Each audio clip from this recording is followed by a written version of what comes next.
আসসালামু আলাইকুম আপুরা, কেমন আছেন আপনারা? আজকে আপনাদেরকে শিখাবো সালোয়ারে কিভাবে রাবার লাগাবেন এবং সুন্দর ফিনিশিং আনবেন। শুরুতেই একটা কথা বলে রাখি, যেসব আপুরা আজকে প্রথম আমার ভিডিওটা দেখছেন তারা অবশ্যই আমার চ্যানেলটাকে সাবস্ক্রাইব করবেন এবং নোটিফিকেশন অন করে রাখবেন।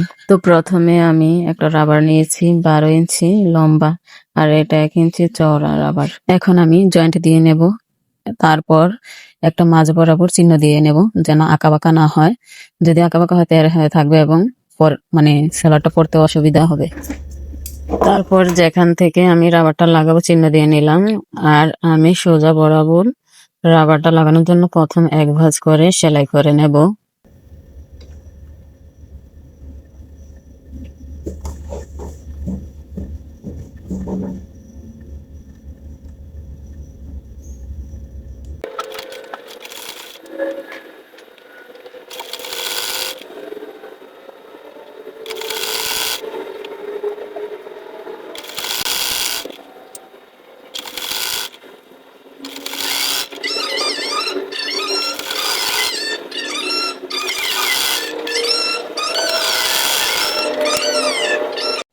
এক ভাঁজ সেলাই করার পর আরেকটা ভাঁজ দিয়ে সেলাই করে নেব।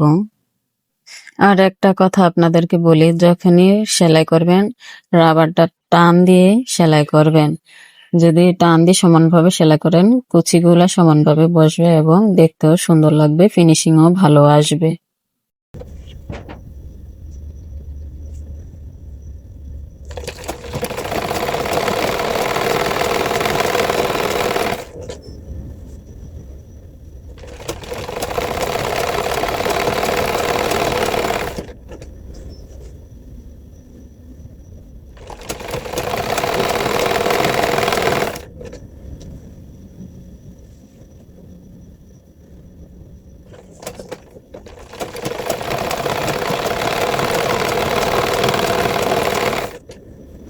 এই পর্যায়ে আমি আরেকটা সেলাই দিয়ে নিব, মানে ডাবল সেলাই দেব।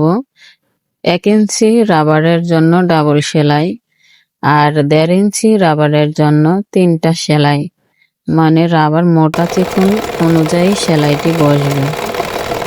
মোটা রাবার সবসময় সেলাইয়ের নিয়ম হলো ডবল সেলাই বা 3টা সেলাই দেওয়া।